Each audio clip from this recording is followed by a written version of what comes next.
pôr para gravar. Boa noite a todas, todos e todos. Estamos indo para mais um encontro do Laboratório de Cultura, Educação e Diversidade Cultural. Estamos chegando no nosso 7º encontro.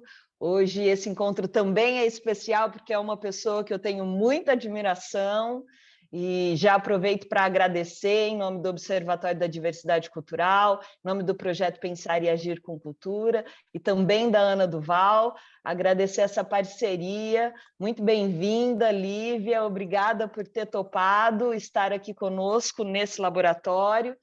Como de praxe, eu vou te apresentar, porque eu acho importante, para fora de você, outra pessoa falar tudo que a gente é, mas você fica à vontade também para depois, se quiser, complementar, tá? A sua trajetória aqui que eu vou falar para o pessoal. Bom, hoje a aula é com a Lívia Martucci, a gente ainda está naquela temática de cultura e arte e educação, perspectivas decoloniais, e a Lívia, ela é curadora, artista, educadora, gestora de projetos e produtora cultural pelas Matriarcas Criativas. Ela é graduada em artes visuais pela UEL, especialista em arte, educação e gestão pública e mestranda no Prof. Artes UFO 2022-2023.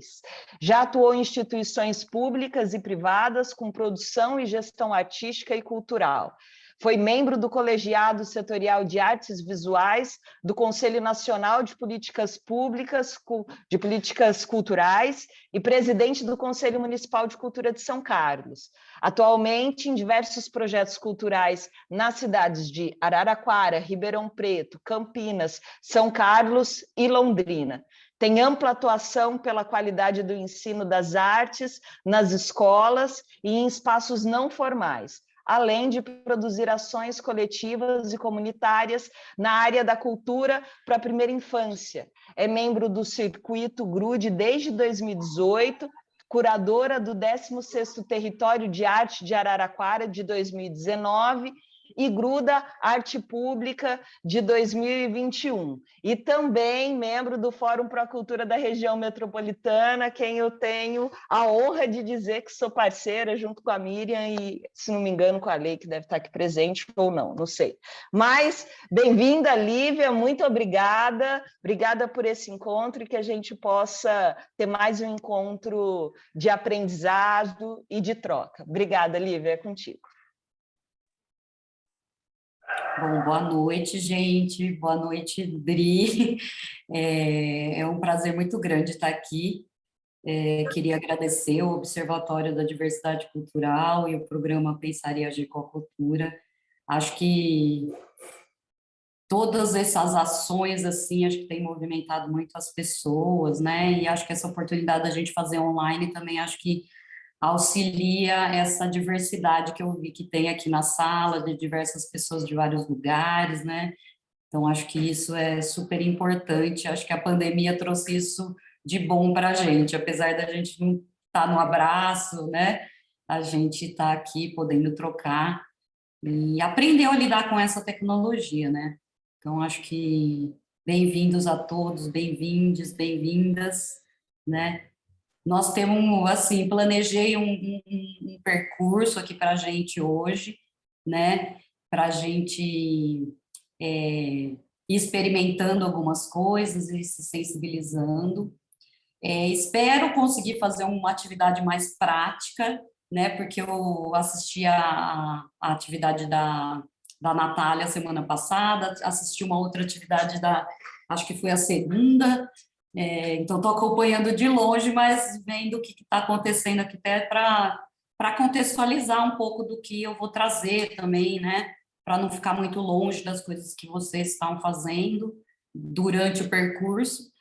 E assim, a gente chega num dia só, né? Vocês já devem se conhecer aí por estarem toda semana aqui, né? Então, eu até pensei nisso, falar, gente, a gente chega e vocês já se conhecem, né? Então, eu não sei, ele pode começar a apresentar. Aí, o que eu pedi lá no grupo também, se caso tenha gente que não esteja com algum bloquinho de anotação, alguma ferramenta aí no computador que dê para anotar, que a intenção é a gente ir anotando algumas coisas nas atividades que eu for propondo aqui, para o final a gente pegar as anotações que vocês fizeram e tentar produzir alguma coisa no final, tá? E se não der tempo, aí a gente pode também verificar de vocês mandarem ou pelo WhatsApp ou pelo próprio Google Drive do curso, tá bom?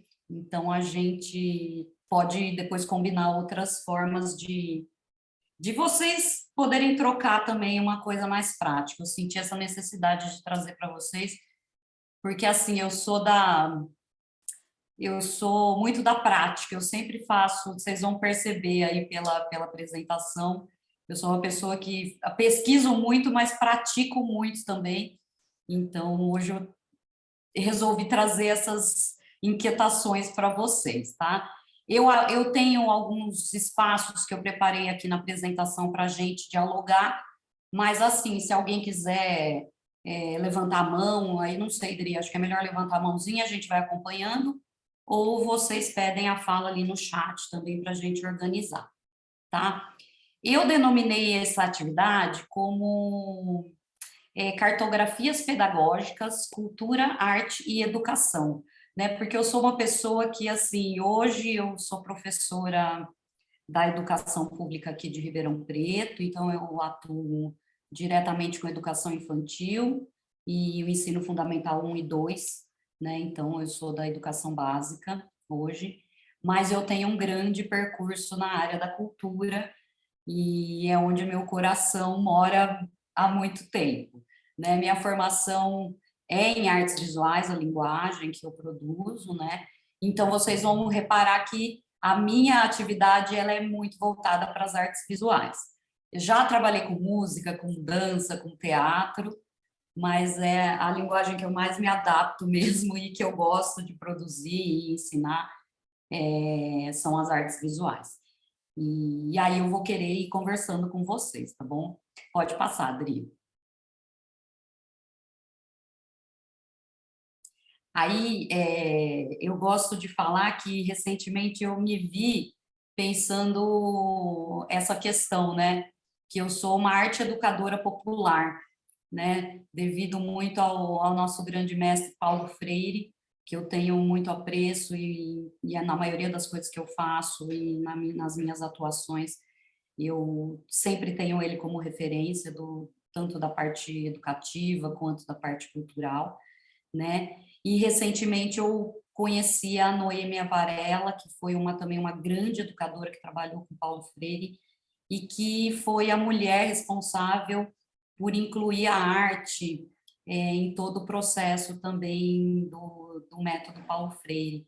Então, eu salvo essas duas pessoas para abrir a minha apresentação.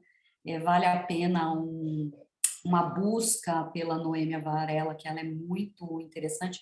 Eu não sei se ela ainda está viva, mas tem vários vídeos dela mais idosa, assim, então ela vale a pena procurar, tá? Pode passar, Adri. Aí eu trouxe uma atividade que, assim, eu sempre uso esse poema, né, nas minhas atividades, né? Eu vou ler para vocês e aí a gente vai conversar sobre ele, né? Ele se chama A Função da Arte, ele faz parte do livro dos Abraços, do Eduardo Galeano, né? Que é um autor aqui da América Latina. E eu vou ler para vocês. Diego não conhecia o mar.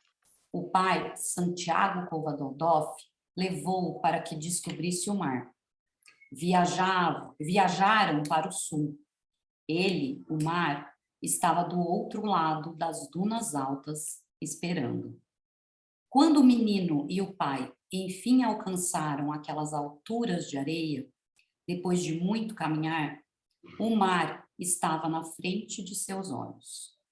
E foi tanta a imensidão do mar e tanto seu fulgor que o menino ficou mudo de beleza. E quando finalmente conseguiu falar, tremendo, gaguejando, pediu ao pai: "Me ajuda a olhar?" E aí eu gosto muito dessa poesia, porque eu acho que ela reflete muito os momentos realmente que a gente tem de contato com a arte, né? E acho que quem consegue, quem tem oportunidade, quem tem acesso, né, sabe que essa inquietação que ela surge, que essa vontade de querer dividir as coisas que a gente observa, que a gente sente, né? E o Eduardo Galeano traz de uma forma muito bonita nesse texto, né? E aí eu trago logo em seguida que, como eu uso sempre, pode passar, Adri, esse texto aí com os meus alunos, e eu resolvi resgatar uma ilustração de um resultado de uma atividade que eu fiz na Escola Municipal de Dança Iracema Nogueira, Meu lá em pai do Araraquara, céu! e que já faz um tempo, é de 2004, essa ilustração de uma aluna, né? E que, na verdade, ela está num jornal que a gente fez na escola, né? Então, durante um período nas minhas aulas, eu fui desenvolvendo várias atividades, e chegou o final do ano, eu fiz uma proposta da gente fazer um jornal, né? E pesquisei várias formas de introduzir o jornal em sala de aula, e acabamos fazendo um jornal super. Eu tenho até ele inteiro aqui.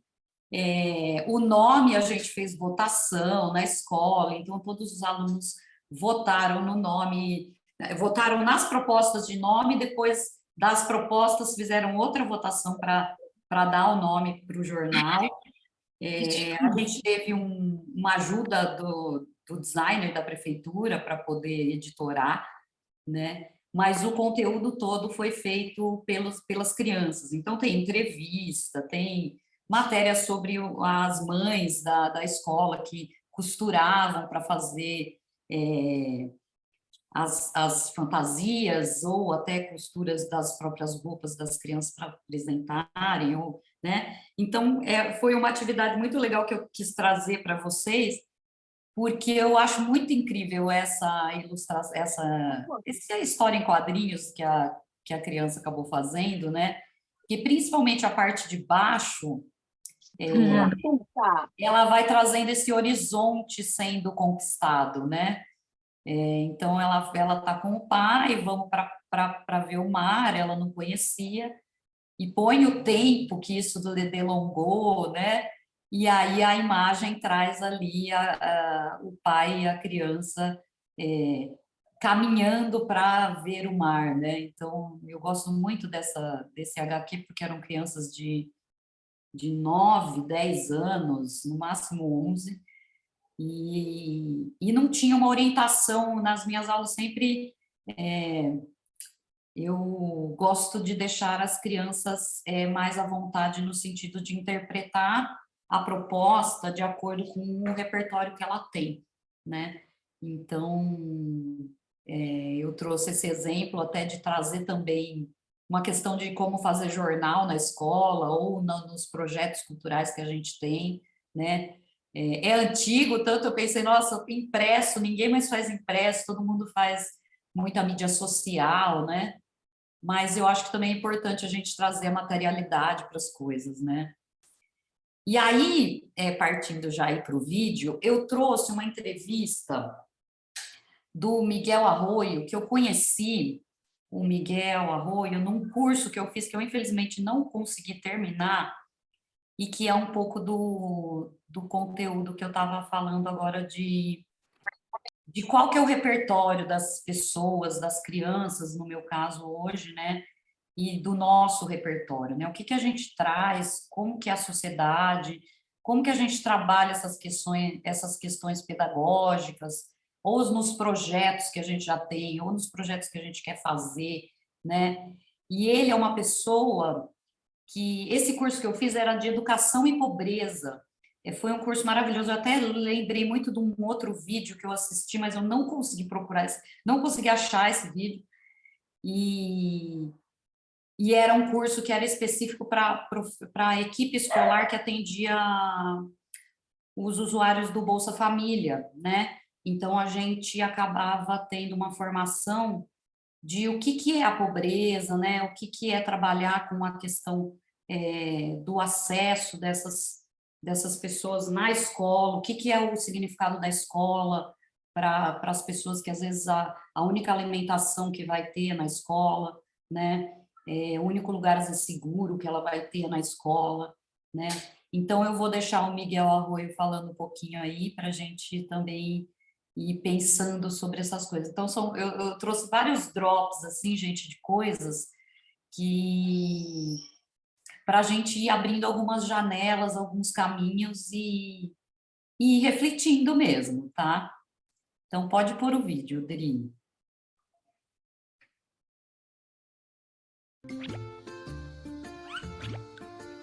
A pedagogia sempre esteve colada com o que podíamos chamar o paradigma do humano. Sempre. O ser humano vai se formando como humano ao longo da história, desde o Homo neandertal, Homo sapiens, vai se formando.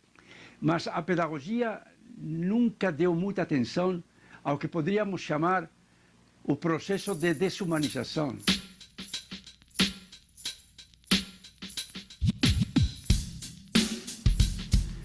A função da pedagogia, desde Sócrates, desde a paideia, é acompanhar desde a infância, pedagogia como pediatria, a formação do ser humano, enquanto humano, na sua totalidade de humana. Isso depois foi retomado por Santo Agostinho, foi retomado por todos os pedagogismos, vamos chamar assim, ao longo da história, essa ideia de como formar o ser humano. Muito bem, até aí, tranquilo. E essa é a função que realmente se espera do professor, se espera da professora, se espera da escola. Mas Paulo Freire nos advertiu de uma coisa muito importante. Educador, sua função é realmente acompanhar desde criança os processos de humanização de todo ser humano. Mas não esqueçamos que os processos de desumanização chegam à escola em vidas roubadas de sua humanidade. E aí qual é a função da escola? A função da escola não é só acompanhar os processos de humanização, mas recuperar a humanidade roubada. Ou seja, acompanhar, entender os processos de desumanização com que chegam essas crianças, jovens, adultos, pobres, negros, das periferias, dos campos, às escolas. A questão é que essas crianças estão chegando com saberes. E que saberes? Saberes de experiência feitos. Saberes de experiência da opressão feitos. Leituras de mundo a partir de suas experiências de opressão, a partir de suas experiências de pobreza. Então, chega um momento em que a própria vivência com essa infância reeduca os professores. Tá? E esta é a função da educação continuada. Criar espaços de repensar a própria formação inicial e confrontá-la com a realidade que estão vivendo, que estão atolados. Né? Mas há outra forma, outro processo que também está mudando essas identidades docentes, que é a própria experiência deles. Hoje, a mulher professora não é a mesma mulher de antes. Eu já tinha ouvido isso que falei hoje, de uma professora que falou: Arroyo, eu não sou a mesma mulher que era antes. Consequentemente, não vou ser a mesma professora. Eu tenho consciência dos meus direitos. Então, agora, eu também tenho que dizer e os direitos dos educandos. E uma mulher negra, outra professora, falou: eu tenho consciência dos meus direitos como mulher e como negra. Eu não posso ser a mesma professora. Eu tenho que olhar essas crianças negras, essas meninas negras, como eu me olho enquanto mulher negra. Então não posso ser a mesma professora. Então está havendo processos muito interessantes nas escolas, que esse diálogo professor-aluno, que é profundamente inovador, profundamente inovador. Por isso que eu coloquei neste livro Currículo, Território em Disputa. Quem disputa o currículo? São, sobretudo, essas professoras, esses professores, nessa interação entre os novos educandos, essas novas imagens que não são mais as mesmas, e os novos professores que não são também mais os mesmos. Então, essa interação é profundamente educadora. Agora, o que nós temos que fazer é como incorporar tudo isso dentro dos currículos de iniciação, da formação de iniciação. Não podemos dizer: eu te formo para você ir para lá e pronto. E depois você joga fora isso. Eles falam muito isso. a teoria na prática é outra. Então, de que me serve esse saber que eu aprendo como formanda para ser professora? Então, esta é a questão. Educadores e educandos se colocam nas mesmas questões. O direito a saber-se. Para mim, a função do currículo tem que ser, para essas crianças, saber-se, saber de si mesmos, sabe? Saber interpretar seus saberes de mundo, seus saberes da pobreza, seus saberes de raça, seus saberes de gênero, segregados, oprimidos. Essa é a obrigação. Tem uma frase de Boaventura de Sousa Santos que coloca assim: conhecimento que não me ajuda a saber-me, para que me serve? Eu acho que muitas crianças que nem olham para o quadro, nem escutam a professora, é porque realmente o saber acumulado nos currículos é um saber que não les ajuda a saber-se. Saber de suas memórias, saber de seu espaço, saber de seu tempo, saber de sua família, saber de sua condição de negros, de sua condição de mulheres, de sua condição, está entendendo, de segregados. Esses são os saberes fundamentais. Porque se eles saem da escola sem saber-se, para que os serve? Para nada. Entendeu? Então, é por aí que eu estou avançando e que eu gostaria de ir avançando. Mas está avançando muito, hein?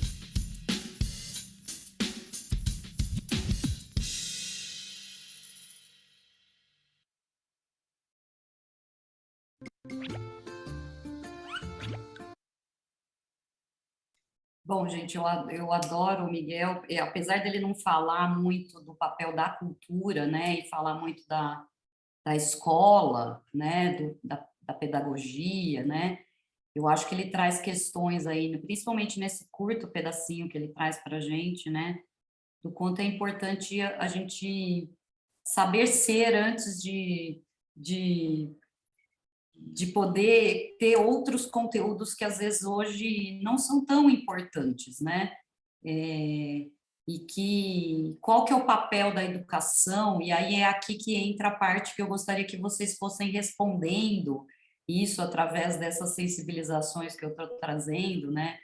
E até fiz um jogo de palavras aí também para vocês interpretarem da maneira como vocês receberam essas informações agora, né?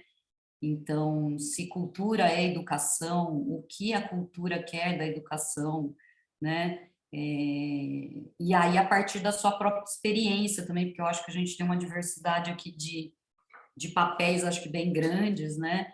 Então, a gente pode ter aqui professores de educação básica, pode ter arte-educadores que trabalham em projetos sociais, né? Ou mesmo projetos de educação formal, informal, né? Não formal, né? Então, a gente sabe que também a educação está em muitos lugares e, ao mesmo tempo, encobertas por outras coisas, né? Então, eu queria que vocês começassem a responder essas questões que eu venho trazendo para a gente criar esse percurso para o nosso final, tá? Pode passar, Adri. Então, a primeira pergunta era essa. A segunda é: o que a educação quer da arte, ou se educação é arte, né? Como é isso? Como vocês veem esse papel da educação na arte, ou a arte na educação? Se vocês trabalham com isso, algum exemplo que vocês gostariam de trazer para compartilhar, né? Alguma reflexão, alguma citação, né? Então, a gente vai abrir daqui a pouco o diálogo, vocês vão pedindo a palavra aí para participar também. Pode passar na próxima. E aí, onde, como, por que que essas coisas acontecem? Onde está a cultura? Onde está a educação? Como elas acontecem? Por que, né, elas acontecem? E de quais relações essas estamos falando? Onde vocês atuam? Quais são os desafios, né, que vocês têm hoje? Quais são as coisas boas, né, as gratificações que também a gente pode ter estando onde a gente está, né? Eu falo isso sempre porque a educação pública hoje, no meu caso, está muito difícil, né? Mas até por essas questões de trazer uma questão mais decolonial mesmo, da gente pensar de outras formas, trazendo outras interpretações, né? A gente vai trazendo as crianças e o nosso público-alvo um pouco mais para perto, né? Então, esse semestre mesmo teve uma aluna minha que parecia super desatenta, e na última aula do bimestre passado, ela falou: professora, você foi a melhor professora do bimestre, eu até o final do ano vou acreditar em tudo que você tem falado para mim, porque você traz questões que são mais reais e mais próximas do que eles estão sentindo, do que eles estão vivendo, né? E até por isso eu vou intercalar a apresentação com alguns projetos que eu já desenvolvi, né? Eu vou trazer agora, pode passar, Dri. É um projeto que eu desenvolvi agora no primeiro semestre, lá na escola onde eu dou aula, que é a MF Dercy Célia Seixas, aqui em Ribeirão Preto. Esse projeto, ele aconteceu, não estava tão planejado, né? Porque eu no meu processo educativo, eu tenho minha escuta muito ativa, né? Então, eu vou verificando nas atividades diagnósticas, no começo dos processos, quais são as demandas que aquele público está trazendo, né? E aí, esse projeto começou na semana do dia 8 de março, que eu falei: nossa, mas ninguém vai conversar com essas crianças sobre o que é o dia 8 de março, por que ele aconteceu, por que hoje o direito das mulheres precisa ser falado, onde que está esse direito, né? Como a gente coloca esse direito na realidade de crianças, né? E aí, esse ano eu estou com 4º, 5º, 6º e 7º anos. E aí começou um processo dialógico da gente conversando, e acabou que eu fiz várias discussões durante várias semanas, trazendo tanto questões sobre do direito das mulheres, para a maioria das turmas. Aí, para as crianças um pouco menores, eu trabalhei com o direito das crianças, com a Declaração Universal das Crianças, o que era direito da criança, né? Então, os pequenos ficaram muito impressionados, assim, de saber que existia um documento que falava o que era o direito das crianças, né? E aí fiz uma relação também com o trabalho infantil, deles também perceberem o que vem a ser o trabalho infantil, por que ele acontece. O Brasil ultimamente vem se destacando, infelizmente, nesse tipo de trabalho, né? Que a gente sabe que a parte social, ela está muito aquém, né, do que a sociedade realmente precisa. E aí eu fiz todo esse processo dialógico, e as crianças falam: mas como que a arte vai entrar nisso, né? Porque, afinal de contas, eu sou professora de artes, né? Por que ela está falando de tantas questões que, na verdade, não são exatamente artísticas, né? E aí, também com os mais velhos, só para complementar, eu acabei trabalhando a Declaração dos Direitos Humanos. Então, a gente imprimia a declaração, distribuía isso na sala, cada grupo fez um artigo da declaração, e o texto da declaração mesmo é um texto bem denso, né? Então, a gente acabou aprendendo até palavras diferentes, termos mais jurídicos mesmo, né? Então, o 7º ano acabou discutindo mais os direitos humanos.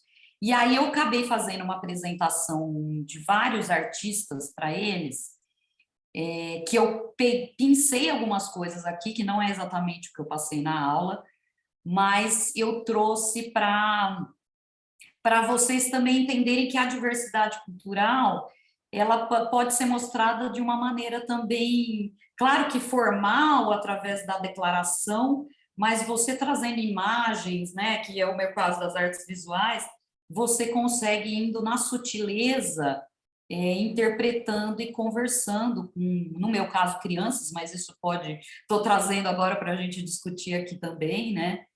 E de uma forma que você tenha várias linguagens atreladas a isso, né? Então, pode passar, Adri. Eu separei as temáticas entre direito das mulheres, direito das crianças e direitos humanos. Então, fui selecionando alguns artistas. Não selecionei só artistas brasileiros, fiz uma seleção geral, né? Pensando um pouco na faixa etária que eu tinha e pensando também no que esses artistas poderiam trazer para a gente, né? Então, eu selecionei esse coletivo Guerrilla Girls. Elas se vestem realmente assim, com essa cara de gorila. Elas não têm a identidade delas é preservada, então elas têm nomes artísticos. E aí a gente pode ver um pouquinho que a exposição, esse vídeo que eu trouxe, é uma entrevista delas aqui no Brasil, que o MASP fez uma grande retrospectiva delas, e aí eu trouxe 2 minutinhos também o vídeo para vocês entenderem o contexto delas, que elas fazem uma crítica ao próprio mercado da arte. Então, a obra delas é o quê? Elas pincelam acervos de artes visuais, por exemplo, o acervo do MASP. Quantas mulheres dentro do acervo existem, né? Então, elas chegam a porcentagens. Existe 1% só de mulheres em acervos. E aí elas criam uma comunicação em massa, elas utilizam de outdoors, de performances, e colocam isso para a sociedade de uma forma bem pública mesmo, né? E aí, põe o vídeo aí para a gente ver, para eu não ficar dando muito spoiler, né, Adri? Are you ready for the Guerrilla Girls?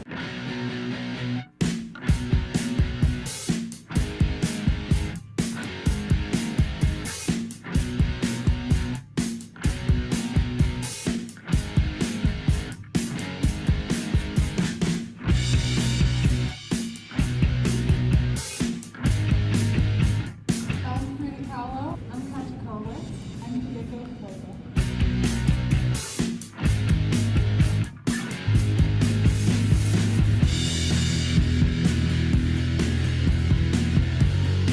In 1985, the Guerrilla Girls did a survey of museums in New York City, and the numbers were astonishing, comparing men and women artists represented in the museum. And then, 2 years ago, for the 25th anniversary, we did that again and found that very little, if anything, changed.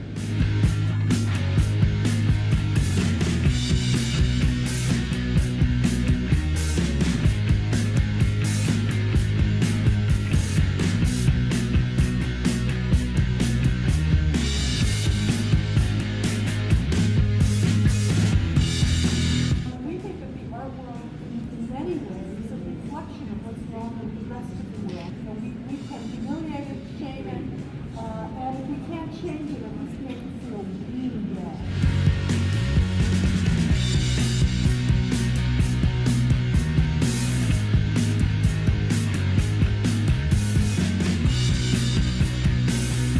There's a lot of turmoil going on now politically, and conservative forces are fighting all the human rights gains. There's been that issue with closing the queer museum, and other censorship. One thing we've noticed is that Brazil has a whole handful of very important historic women artists like Francisco do Amaral, Vija Pate, Vija Clark.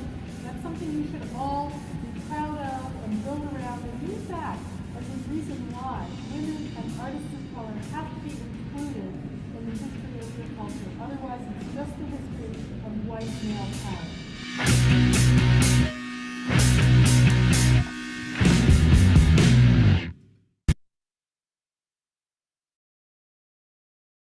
Também é uma obra muito potente, né? Aí eu trouxe a Rosana Paulino, ela é uma artista brasileira, né? Ela é de São Paulo e ela tem essa série, na verdade é uma série, eu separei só uma das obras, né? E que se chama Bastidores. E aí nessa obra, além da questão da mulher negra, né? Do bordado, eu acho que a sutileza dos materiais que ela usa, né? E a força da violência que é esse bordado na obra, né? Eu acho que, assim, para a gente que já é adulto, para as crianças ainda ficou muito sutil, mas para a gente, né, que já compreende, Eu acho uma obra muito pulsante, muito importante da gente olhar e interpretar, né? Não sei se todos vocês estão conseguindo visualizar o que é a obra, né? Ela é um bastidor de bordado, ela é uma obra pequena, né? Esses bastidores, são vários espalhados pela parede. Ela utiliza fotos de mulheres negras que ela vai captando, né? E aí o bordado aparece sempre na boca, trazendo essa questão até de como as mulheres eram tratadas na escravidão, né? E de como muitas vezes até hoje as mulheres negras são tratadas de uma forma a silenciar seus sentimentos, suas ações, né? Então, eu trouxe também essa questão da mulher negra, né? E da mulher negra na arte, que ainda é uma outra discussão, né? Que aqui a gente pode também trazer como uma reflexão, porque se mulheres são difíceis de terem acervo, né? Institucionais, principalmente de artes visuais, né? As mulheres negras ainda são mais minorias ainda nesse âmbito, né? Então, a Rosana Paulina, ela é uma artista brasileira que vale conhecer muito o trabalho dela. Então, eu trouxe aqui também para a gente ter como inspiração. Pode passar, Maria. Aí eu fui pegando artistas que têm trabalhos fortes, mas que eram internacionais, né? Eu cheguei a ver essa obra uma vez na Espanha e lembrei dessa artista. Ela trabalha só, é uma obra bem forte, né? Mas eu acho de uma sensibilidade muito grande, né? Até durante as minhas aulas, alguns alunos acabavam rindo dessa obra, né? O que me dava mais força para discutir, né? Então, eu sempre trazia isso da questão da fotografia, né? Que é diferente das outras duas que a gente viu. E esse projeto se chama Invisible, né? E ele trabalha só com mulheres que foram violentadas com ácido, né? Principalmente no Afeganistão, esse tipo de violência é naturalizada quase, né? E essas mulheres acabam ficando deformadas, né? E eu acho essa artista, ela muito sensível, porque ela, ao mesmo tempo que ela fotografa, as coisas não ficam tão nítidas, né? A gente não consegue ver, não é uma luz que está batendo, o fundo é preto, né? Então, apesar da violência estar tão presente, as roupas, as cores, né? Ela vai trazendo outras camadas para a gente também discutir o trabalho e a questão da mulher e a violência contra a mulher, né? E de como essas mulheres são tratadas geralmente pelos seus maridos, pelos seus companheiros, né? Geralmente esse tipo de violência acontece através dessa situação, né? Então, e aí eu parto já depois para o direito das crianças, então eu fiz uma curadoria de alguns artistas mais de fotografia mesmo. Esse artista, Gabriele Galimberti, ele andou pelo mundo e foi fotografando as crianças e seus brinquedos, né? Ele conversava com as famílias e acabava fazendo as crianças selecionarem os brinquedos que elas tinham para fotografá-las na sua própria casa, tal, né? Então, no caso das crianças, eu também discutia isso, né? O que é ter muito, o que é ter pouco, qual que é a paisagem que as crianças estão, né? O que é ter é melhor que ser, né? Então, na parte das crianças, a gente acabou também trazendo essas questões de consumo também, por que a gente consome tanto e por que a gente quer ter tanta coisa, né? E onde que a gente onde a gente vai chegar com isso, né? Então, e ao mesmo tempo crianças que não têm quase nada e que o pouco que tem que brincar, né? É o direito dela de brincar e apesar de ter tão pouco, as crianças ainda não perderam a esperança, né? Então, eu falo que essa obra traz muito esse sentido também, né? Pode passar, Adri.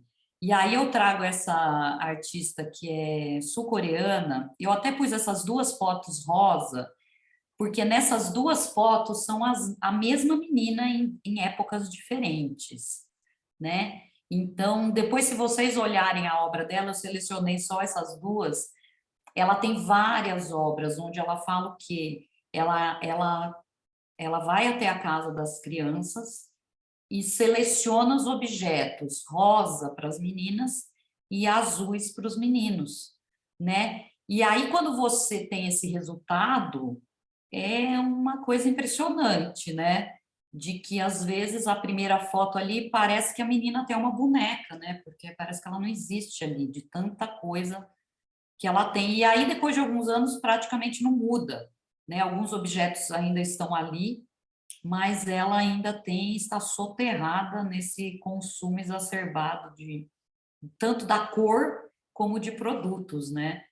E o menino também. O menino eu resolvi só trazer uma porque eu não achei uma foto que fosse a mesma criança comparativa.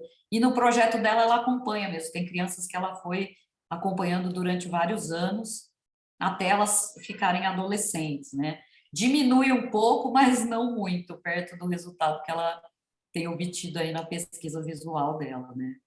Olivia, Oi? e é engraçado que na segunda foto, ela inclusive tem um quadro da primeira foto. Ah, é verdade, eu não tinha reparado nisso, verdade, está ali. Olha que interessante, eu sempre fiquei olhando só as coisas, né? Porque é uma diversidade visual incrível. Muito legal. Bem interessante, gente. Bom, aí eu trago esse outro artista, o Eric Ravello, ele fotografou muito tempo para uma marca que se chamava Benetton, né? Que era uma marca que também se utilizava muito da questão da diversidade cultural para vender roupa que era caríssima, né?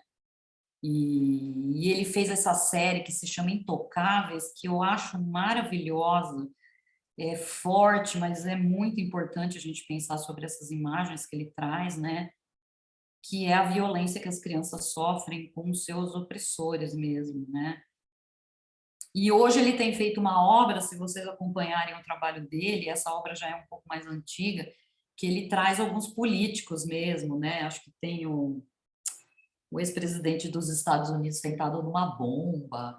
Ele tem uma outra interpretação, mas eu resolvi pegar essa obra para trazer realmente o universo das crianças, né? Porque muitas vezes eu falo, principalmente as crianças um pouco do primeiro ciclo do fundamental, eu falo sobre alimentação, né? O que é você comer fast food, né?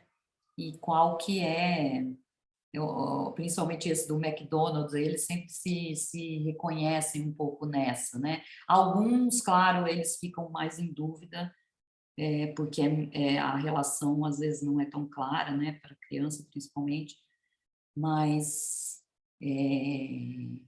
é um trabalho interessantíssimo, né, principalmente para a gente olhar e avaliar. E aí, sobre direitos humanos, eu trouxe o Cândido Portinari, né, que ele tem esses dois painéis, que se chama painel Guerra e Paz.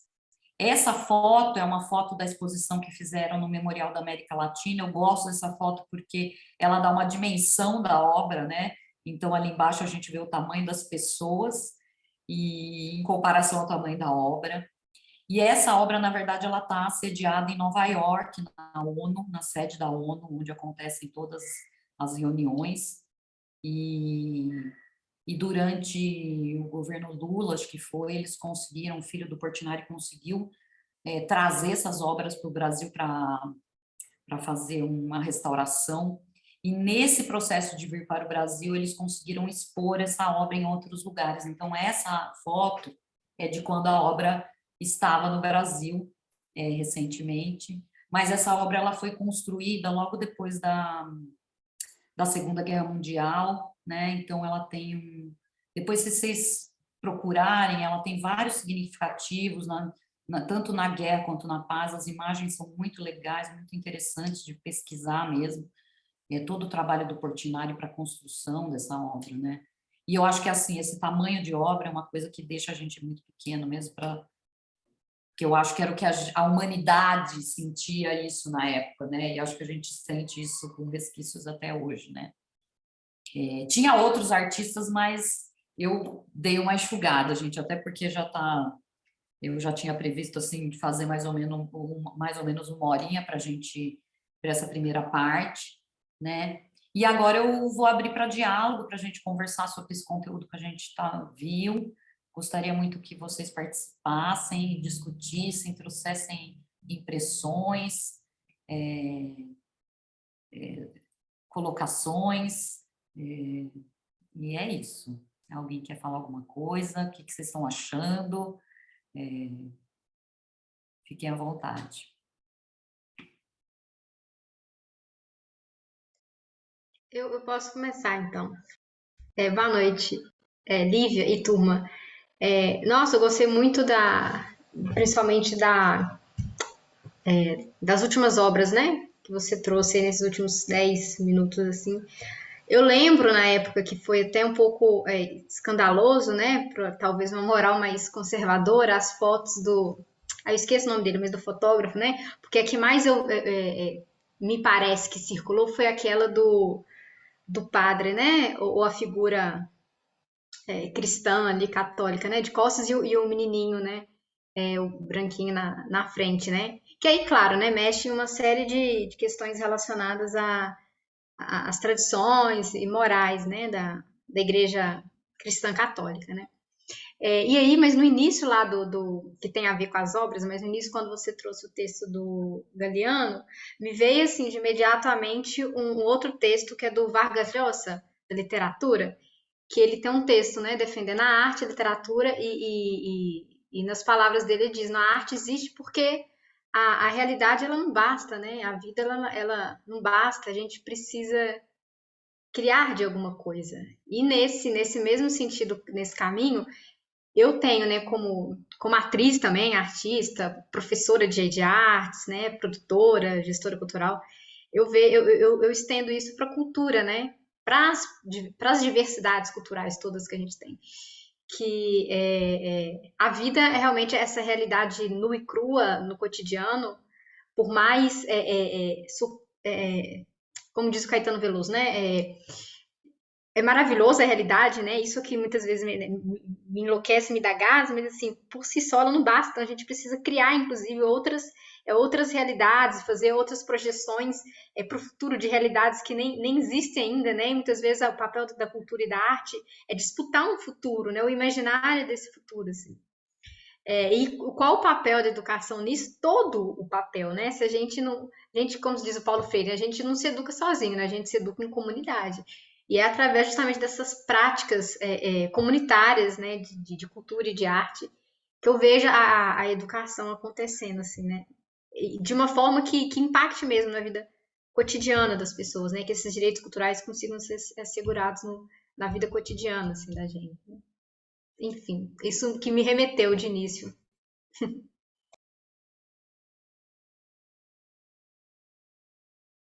Mais alguém, gente? Foi tão chato assim, pelo amor de Deus, né? Ou foi muito forte?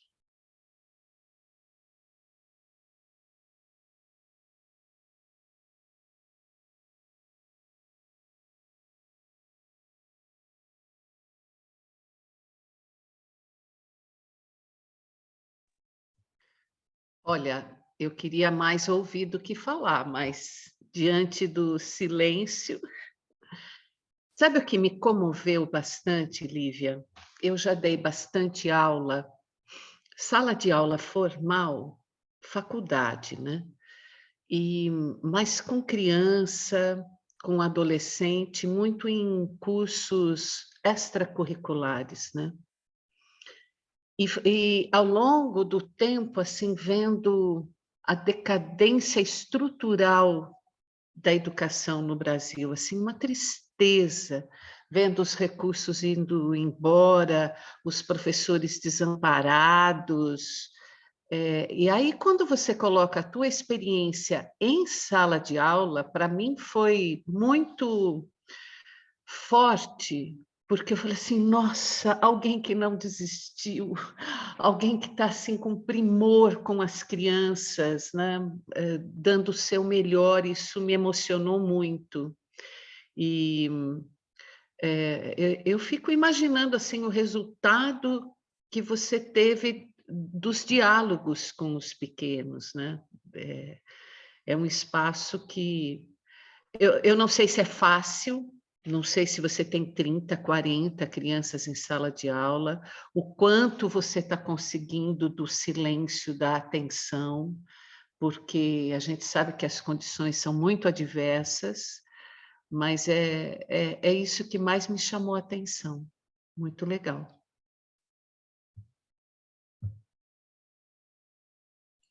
Assim, eu até acho que pensei nisso, mas acho que eu não acabei não comentando. Eu nem trago as obras mesmo das crianças, porque, assim, no meu processo, ainda mais, como você disse, Miriam, não é fácil. Esse tipo de conteúdo não é um conteúdo que chega muito fácil, mas, por exemplo, eu tive o relato de uma criança que, quando a gente começou a falar de direito das mulheres, teve um menino que começou a chorar na aula, né? Eu não entendi, ele não quis comentar o que aconteceu, mas vai purulando ali na sala, né? Quando as crianças sabem que o pai não pode bater na mãe, né? Que existe o 180, né? Que em briga de marido e mulher, o vizinho tem que meter a colher, né? Então, eu ia comentando esse tipo de coisa. Mas, ao mesmo tempo, eu também, ao mesmo tempo que você tem que dar o ferramental, você também fica numa situação de falar, mas o que a gente oferece para essas pessoas de direito, né? Porque, às vezes, a própria mulher que está sendo violentada não tem o direito de, às vezes, sair de casa, não tem a medida protetiva, o sistema não ajuda essa mulher, né? Então, você fica nessa corda bamba, né? E assim, esse foi o primeiro semestre que, assim, o que eu acho de decolonialismo é exatamente isso, eu não uso das habilidades, né? Eu até no mestrado eu falo isso, gente, fechou a porta, a aula é minha e eu vou fazer as minhas habilidades aqui, que eu acho que as crianças, às vezes, ou precisam ter esse conhecimento para que daqui 10 anos elas consigam lembrar desse conteúdo e atuar de outra maneira, mas eu não vejo o trabalho agora. Assim, eu não acho que esse trabalho, algumas pessoas acho que sim, podem mudar, mas eu acho que o trabalho é um processo mesmo, né? E como você mudar essa realidade da educação essa a nossa segunda parte, né? Que a gente vai trabalhar aqui. Mas eu não desisto, né? Assim, recentemente eu comecei a usar livro didático mesmo, porque eu falei, até por causa da pandemia, as crianças estão ainda em processo de adaptação nas escolas, né? 2 anos não foi fácil ficar parado. A educação pública, ela deveria ter voltado de alguma forma, né? Porque muitas crianças ficaram sem acesso a quase nenhum tipo de conhecimento, né? E agora a gente está correndo atrás. Então, hoje a educação, a gente fala que a gente está, por exemplo, no 4º ano, eu estou trabalhando com conteúdos de 2º, né? Em 7º anos, eu estou trabalhando com conteúdos de 5º, né? Então, mas eu decidi, assim, fazer aquilo que eu acredito, né? Então, é isso que eu considero hoje decolonial, de você chegar na aula e falar assim, você quer que eu faça as habilidades lá da BNCC? Beleza, mas eu vou estar inserida dentro de um projeto, que eu vou trazer conteúdos para eles discutirem, e relacionar esses conteúdos com a realidade, né? Então, por isso que eu pincelei esse projeto, que eu falei, de repente, não precisa ser necessariamente das artes visuais, né? Eu conheço algumas pessoas aqui que são de outras áreas, contação de histórias, circo, teatro, música, né? Mas de você trazer essa diversidade. Então, o que é diversidade? Então, ali eu mostrei artistas brasileiros, artistas americanos, artistas orientais. Então, o que essas pessoas estão falando, né? Qual que é o tema que elas estão usando? Como que elas representam, né? Isso para a gente? Como chega isso para a gente? Né? Então, e aí eu fico pensando como vocês vão pegar essas ferramentas também dentro da prática de vocês e trabalharem isso, né? Porque eu acho que o laboratório acho que tem um pouco isso também, né? De você, a gente vir aqui apresentar um pouco da nossa experiência, mas a partir dessas ferramentas, desses conteúdos, vocês também atuarem aí na prática de vocês, né? É por isso que eu queria muito escutar vocês, né? Porque a minha experiência é uma, né? Eu tenho o meu arcabouço de coisas, eu tenho a minha vivência, mas a gente sempre junta isso a hora que a gente vai educar, né? A gente nunca está separado disso tudo, né? Então, como eu estou na educação e vivo muito na arte, na cultura, eu resolvo sempre trazer isso para a prática pedagógica lá na escola mesmo, às vezes... E assim, estou num lugar que me deu liberdade para isso, né? Então, isso tem que deixar claro aqui também que na gestão onde eu estou, eu não tenho... Eu tenho liberdade para fazer isso, tenho apoio, né? Então, muita coisa que eu levo, se estoura lá na direção, ela nem passa para a gente, só se... Então, não sei, por exemplo, se aquela obra que a Wes, é isso? Trouxe. Eu não sei se, por exemplo, alguma criança viu aquilo e foi para casa e comentou. Então, esse tipo de coisa eu não tive, mas eu me arrisquei. Eu sempre falo assim, eu sou aquela que me arrisco. E quero saber da onde, porque às vezes incomoda, e o que incomodou, ou o que trouxe, né, para essas crianças, para elas trazerem de volta para mim, né? E acho que o Michel levantou a mão. Pode falar, Michel, que eu acho que a gente daqui a pouco tem que parar um pouco. Professor. Fechou o microfone. Agora sim. Eu queria trazer uma contribuição, mas não com crianças. Eu trabalho no pré-vestibular social, né? E assim, eu dou aula de redação, né? E aí até brinco com eles, né? Que eu sou a prova do Detran, a prova prática. E aí o que eu percebo? Muitos alunos, né, que já tiveram ensino médio, eles não tiveram os conteúdos, como você falou que tem nos primeiros anos, né, que eles estão atrasados. Imagina o pessoal lá na frente. Então, assim, eles não têm uma noção, né, no ensino médio inteiro. Isso aí eu todo ano pego, isso eu até falo que é um milagre, mas a gente batalha, que eu não desisto nisso. Eles não sabem fazer uma estrutura de uma redação, que é introdução, desenvolvimento, conclusão, um título. E aí eu fui vendo, né, que eu tive que sair um pouco da caixinha. Aí eu comecei a trabalhar alguns temas sobre amor, casamento, liberdade, de um livro chamado do Profeta, do Gibran. E aí eles, assim, um pouco de prosa poética, uma coisa que eles nunca tiveram, assim, contato. E aí eles acharam, assim, sensacional, que o livro é fino, né? Porque a primeira coisa que eles vão, vou ler o livro, quantas páginas? Eu fico até brincando, calma. E aí eles começaram a ver. Então, eu dou aula de 15 dias, 1h20 de aula, muito pouco tempo.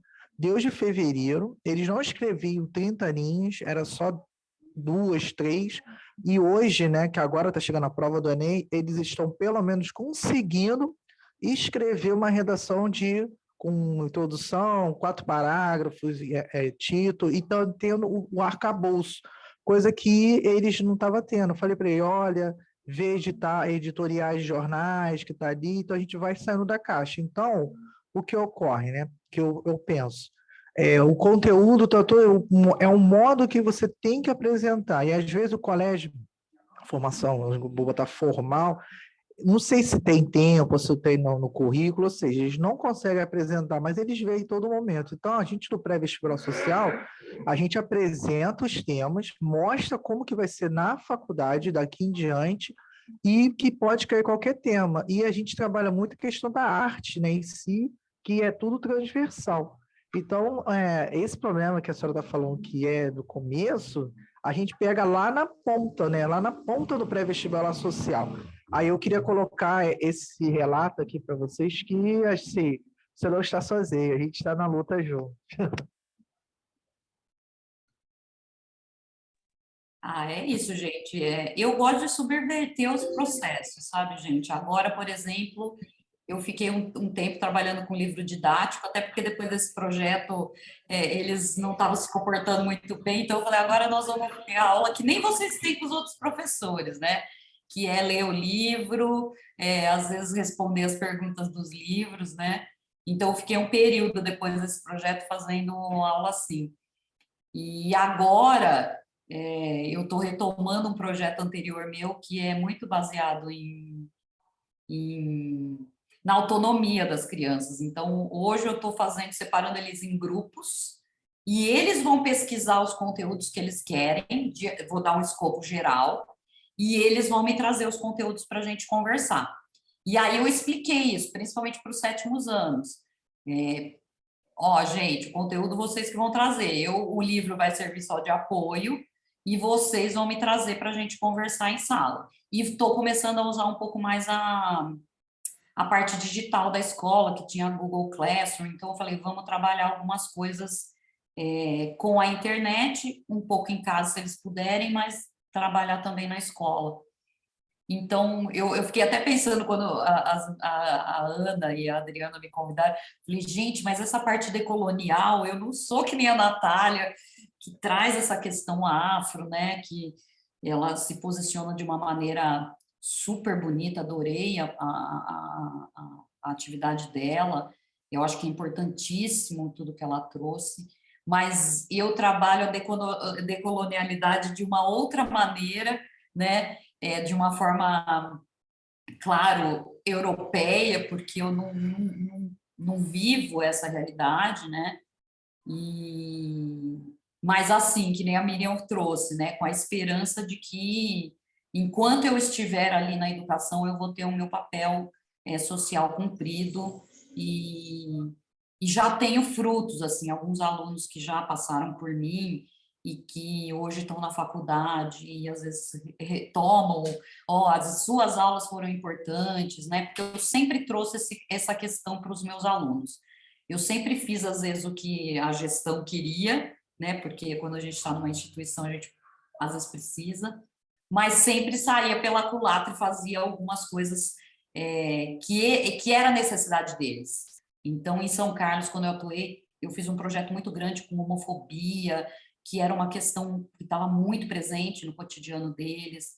Várias crianças do ensino fundamental 2 com aquela descoberta sexual e não sabiam muito bem como lidar com aquilo. E assim, até me arrepia, porque eu tive alunos que realmente começaram a se entender um pouco mais. Hoje eu tenho alunos que se assumiram, né? Não tem vergonha de se assumir. E eu sei que a pitadinha do que eu pude fazer estava ali, porque eles perderam um pouco do medo, né? Porque algumas temáticas são muito fechadas para a escola, né? E são poucos os professores que às vezes têm coragem de falar isso, né? Como falar de violência contra a mulher, né? É pesado isso, porque ainda mais uma escola pública, a realidade é a realidade deles, né? Nós não estamos falando para eles, nós estamos falando da vida deles, né? Muitas vezes da violência que eles sofrem cotidianamente, por isso que eu trouxe o Miguel Arroio, né? Que ele traz essa questão também, né? De qual que é a realidade que você está chegando? Às vezes não é a sua, né?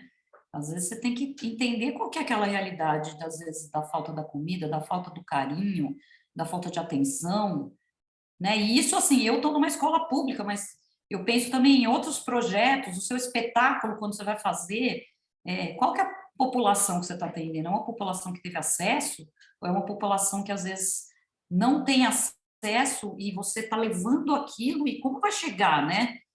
Essa relação como se dá. Então, eu acho que eu queria fechar um pouco essa parte nessa discussão. Eu não sei se tem mais alguém que quer falar, mas eu acho que está chegando nossa hora, né, Adri? Vamos dar um intervalinho? Agora são 8h14, a gente volta 8h25, porque antes de sairmos, vamos tirar a nossa foto de registro. Então, quem puder aí, tiver disponibilidade, eu vou pedir para abrir a câmera rapidinho, para a gente bater uma foto bonita. Rodrigo, nos avise aí a hora do clique, por favor.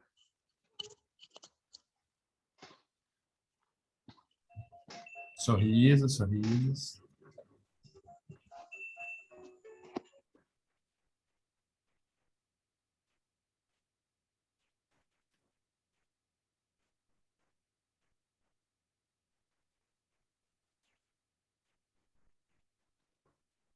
Espera mais uma. Calma. Vou tirar da outra página agora.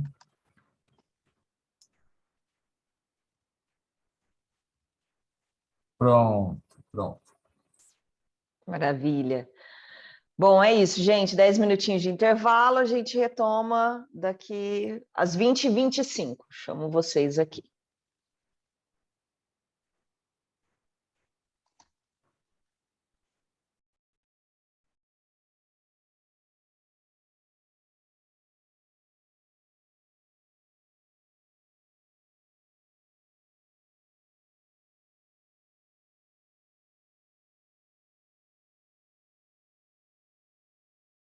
Vou pôr aqui.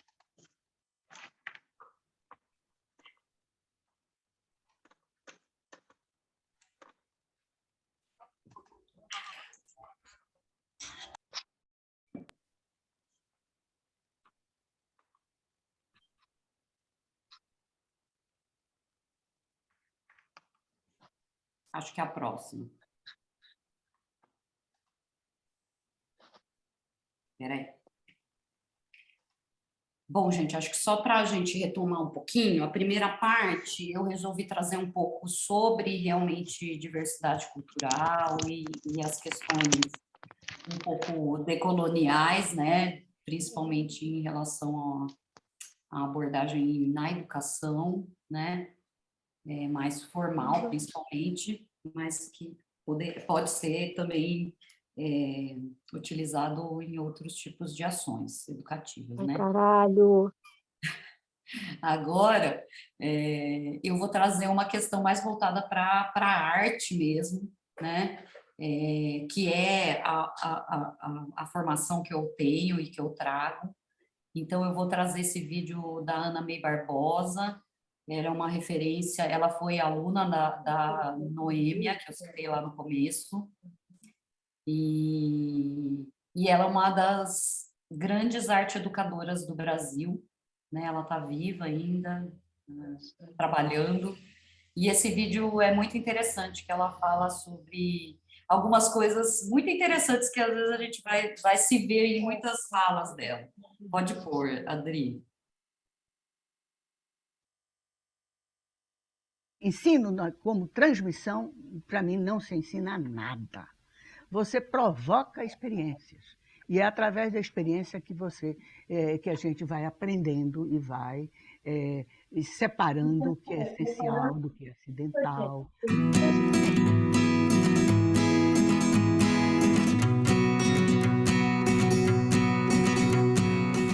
Mas essa experiência que abre os processos mentais, que convulsiona os processos mentais lá dentro de você. E não é só emoção, sentimento, como costumam falar os professores de arte mal preparados. Eu não sei, eu não tenho eletrocardiograma de sensibilidade, eu não posso saber, entendeu? Mas não adianta nada você pegar uma obra de arte e dizer para uma criança pequena, este aqui é Paul Klee, ele nasceu não sei aonde, ele trabalhou na Bauhaus, ele fez isso, aquilo. Não adianta nada isso. Adianta você fazer com que ele olhe a obra, veja a obra, brinque com elementos daquela obra. Aí a escola média, a arte tem uma outra função muito séria, que é dar possibilidade de enfrentar as tremendas mudanças que se operam no corpo, mudanças hormonais, mudanças de comportamento. Você do adolescente, uma hora você exige que ele seja adulto, outra hora você nega a ele o direito de escolha, então torna-o criança. Então, processar mentalmente todas esses choques em que eles estão envolvidos, vão processar através do teatro, da dança, da música, das artes visuais, né? Menino que está fazendo o que não deve, não faz arte, menino. Ensino como transmissão, para mim, não se ensina nada. Você provoca experiências. E é através da experiência que a gente vai aprendendo e vai separando o que é essencial do que é acidental lá dentro de você. E não é só emoção, sentimento, como costumam falar os professores de arte mal preparados. Eu não sei, eu não tenho eletrocardiograma de sensibilidade, eu não posso saber, entendeu? Mas não adianta nada você pegar uma obra de arte e dizer para uma criança pequena, este aqui é Paul Klee, ele nasceu não sei aonde, ele trabalhou na Bauhaus, ele fez isso, aquilo. Não adianta nada isso. Adianta você fazer com que ele olhe a obra, veja a obra, brinque com elementos daquela obra. Aí a escola média, a arte tem uma outra função muito séria, que é dar possibilidade, enfrentar as tremendas mudanças que se operam no corpo, mudanças hormonais, mudanças de comportamento. Você do adolescente, uma hora você exige que ele seja adulto, outra hora você nega a ele o direito de escolha, então torna-o criança. Então, processar mentalmente todas esses choques em que eles estão envolvidos, vão processar através do teatro, da dança, da música, das artes visuais, né? Menino que está fazendo o que não deve, não faz arte, menino, está fazendo arte, o que não deve fazer. Está já achando que arte é alguma coisa que não deve existir, né? Depois você tem a pessoa acabou o namoro, está triste, infeliz, chorando, aí a outra, deixa de drama. Já o teatro já entra por aí, né? Depois a gente foi mal na escola, chega em casa e diz, olha, dancei em matemática. Dança, outra área de... Depois a pessoa que está meio desinteressada, meio preguiçosa, diz, está levando na flauta, né? Vai, trabalha, não leva na flauta. Novamente, música. E a pior que eu acho é o tal do... você entendeu ou quer que eu desenhe? O que é que significa isso? Que desenho é para gente que não entende as coisas faladas ou escritas.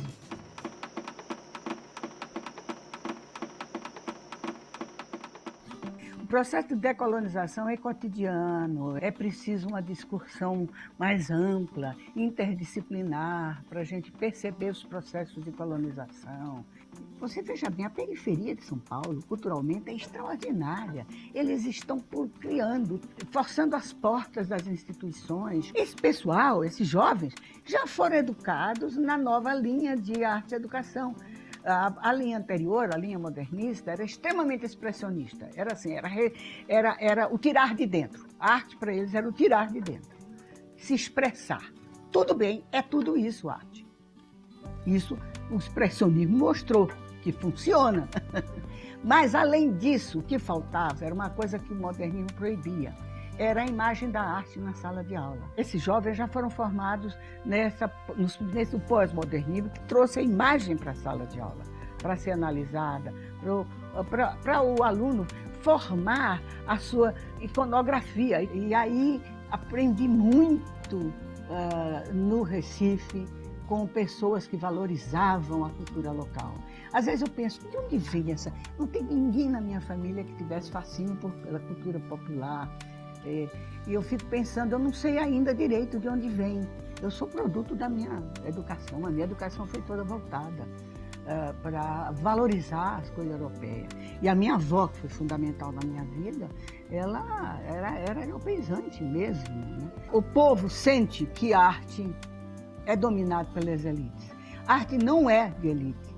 A gente deixa que seja de elite. A linguagem popular revela essa não aceitação da arte por falta de contato com a arte, por falta de empatia com a arte.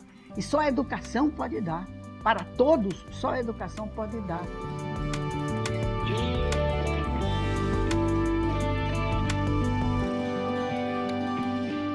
A arte é muitas coisas, é também diferente para cada um de nós, a recepção da arte é diferente para cada um de nós e, mesmo, além de tudo, é diferente em cada momento da nossa vida, né? Eu gosto muito da definição do Herbert Reed, que diz que a arte é o esforço do ser humano para entrar em compasso com os ritmos constantes da vida. Aí amplia o campo da arte. Então a arte entra para a biologia, entra para a física, entra em tudo quanto é disciplina que a gente conheça, né? Agora, para mim, a arte teve diferentes significados durante a minha vida. Durante muito tempo, a arte para mim foi deslumbramento, de ficar absolutamente em empatia com a obra. Agora, hoje, na minha idade, a arte é principalmente consolo, uma espécie de proteção, é uma espécie de esforço para que eu não me sinta vítima da vida, né? Então, a arte é proteção para mim.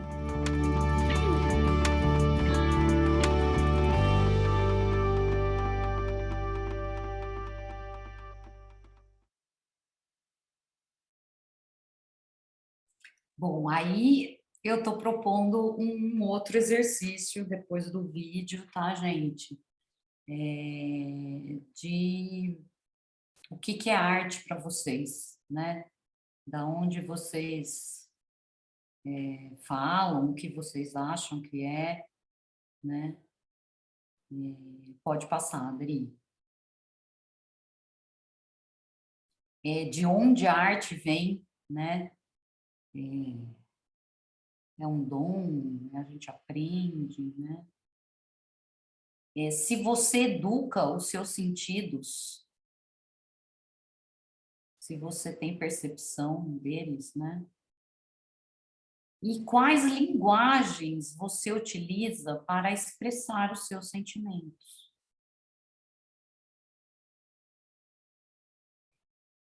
E aí a última é como você acolhe a expressão do sentimento das outras. Né? Porque, peraí, essas perguntas acho que tem muito a ver com o que a Ana trouxe, né? Fiz um percurso aí para a gente pensar. Eu não sei se todo mundo aqui trabalha exatamente com arte ou com expressões culturais, mas a expressão cultural, às vezes na própria comunidade, é uma arte, né? Então, da onde que a gente tira essas questões, né? Porque... E como a gente recebe o que o outro sente, né? Porque isso também tem a ver com como a gente olha o produto, a expressão das outras pessoas. E isso tudo perpassa pelo campo da arte também, né? De como a gente se expressa, como a gente lida com a expressão. E da própria a diversidade, né? Como a gente encara essa diversidade do outro, né? Se ele é tão diverso e diferente, como a gente acolhe isso, né? E aí, para falar um pouco disso, eu trouxe uma experiência que eu recentemente tive.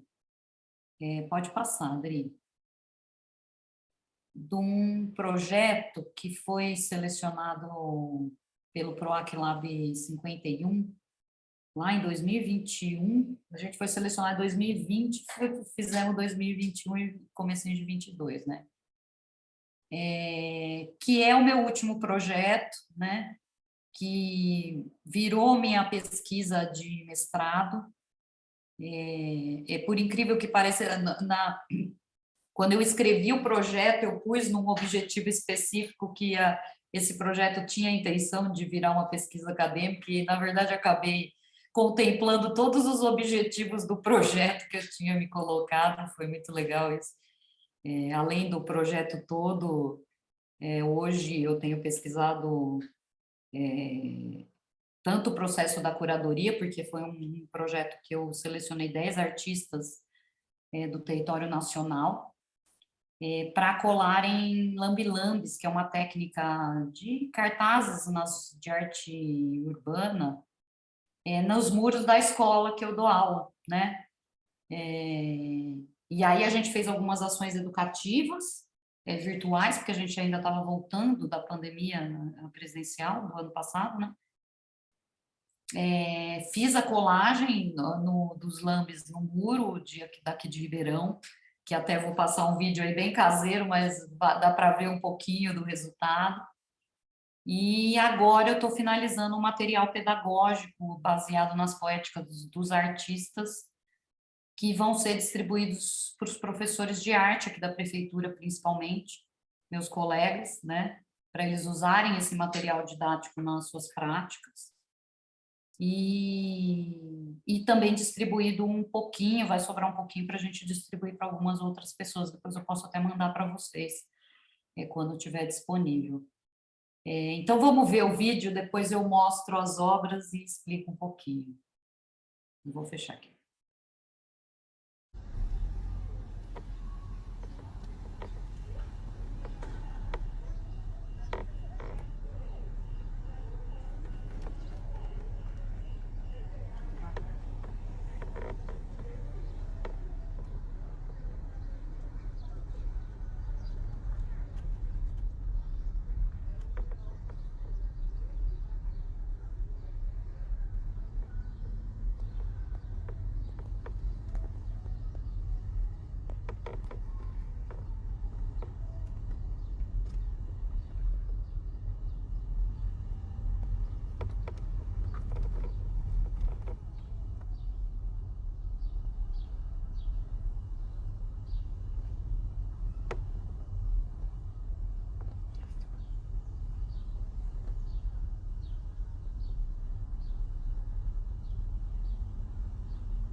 Pode. Vai comer, Alda.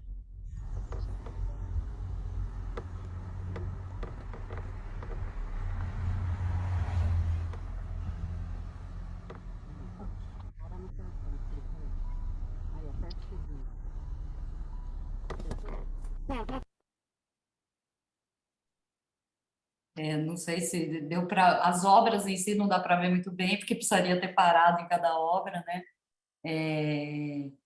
Mas foi impressionante. Infelizmente, eu acabei fazendo no final do período letivo, então muitos alunos acabaram não vendo as obras mesmo, porque eles estavam em férias, né? Então, a pretensão é que se eu conseguir, eu faça, nem que faça a obra um pouco menor do que eu fiz, né? Para os alunos poderem interagir, né? Mas foi uma experiência muito interessante para o entorno da escola e para a comunidade mesmo, os professores, os funcionários. E eu tive muita ajuda, porque vocês perceberam que a escola estava recém-pintada, então a diretora preparou todo o projeto para a gente. Pode passar, Rodrigo. Vai passar o vídeo de novo, acho. E aí, esse projeto, ele previa esse material que vai ser denominado Mapas Poéticos Pedagógicos, que eu tirei aí um recorte da capa deles. Ele vai ser um mapa, na verdade, com atividades para professores, educadores, né? Para você fazer o trabalho tanto de leitura, de obra de arte, como também eu utilizei um conceito, uma proposta do Paulo Freire, que são as palavras geradoras. Então, para cada trabalho, eu separei uma palavra, que algumas até os artistas acabaram fazendo o trabalho baseado na palavra, né? E tiveram alguns que o contexto da obra é que a partir da poética do artista, a gente pensou nessa palavra, né? E pensando em como essa palavra também pode entrar no processo educativo das pessoas dentro da escola, dos espaços educativos, né? No sentido de deixar ela tão simples, né? E, ao mesmo tempo, escutar o que os educandos, nesse sentido, trariam antes de ver a obra, ou no sentido da própria alfabetização, né? Então, esse projeto tá saindo provavelmente daqui a um mês, eu já estou com ele pronto,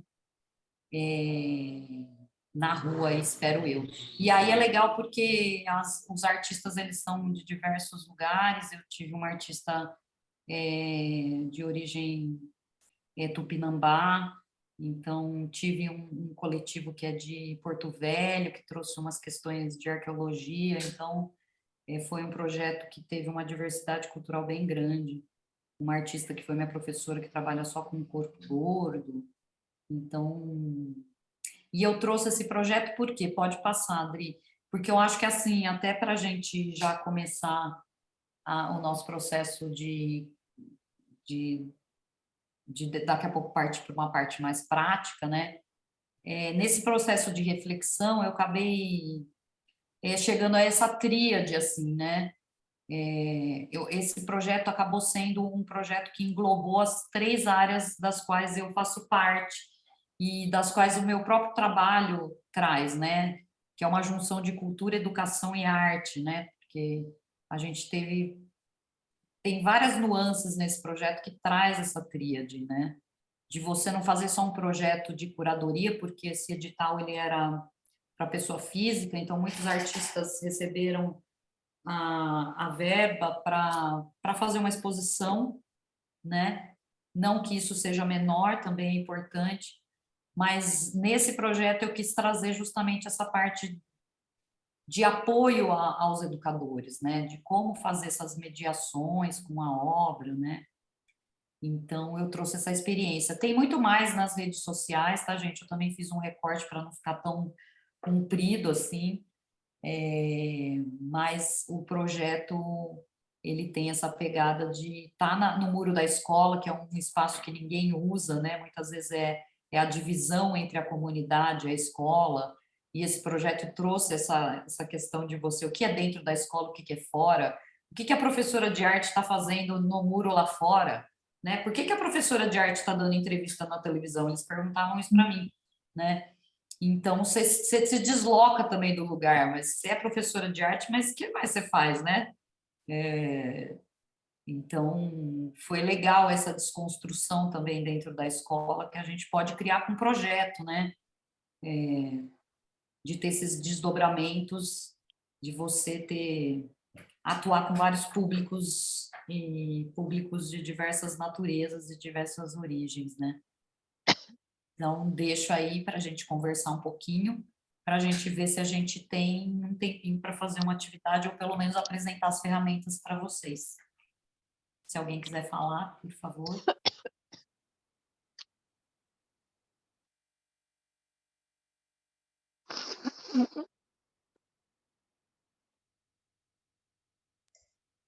Eu vou lá de novo, então.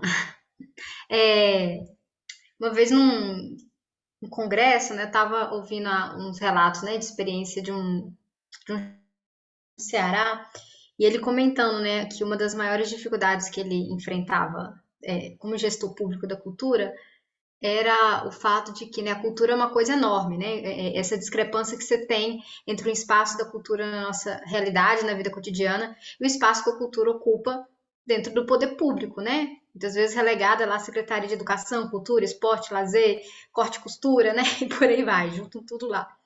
E aí, pensando agora, fazendo um paralelo, e também como professor, eu vejo isso demais, assim, essa discrepância também do espaço da cultura da nossa vida cotidiana com o que querem que ela ocupe dentro da escola. Então, a matemática nunca vai fechar, né? Então, digamos assim, né? Alguns gostam de chamar, eu não gosto desse termo, né? Os assuntos da cultura, digamos assim, entre aspas, né? Mas, enfim, não deveria ficar só colocado como se fosse responsabilidade do professor de artes, por exemplo, né? Jamais, a gente está, né, todas as práticas educativas são práticas culturais também, né? E eu acho que esse seu deslocar que você falou no final da sua frase, de que as pessoas começam a perguntar, mas por que a professora de arte está dando aula, está dando a entrevista para a TV, né? É porque é isso, quando a cultura às vezes, e as artes, né, começa a aparecer um pouquinho além e ficar próximo daquilo que ela é na nossa vida cotidiana e não do que querem que o espaço que ela ocupe dentro da escola, né, já desperta esse outro olhar, uai, o que está acontecendo? Tem alguma coisa rolando por aí, né? Eu fiquei com esse sentimento, assim, ouvindo toda a sua fala e a sua, né, toda essa experiência, seu trabalho também, né, como professora de artes, assim, e professora. Muito bacana.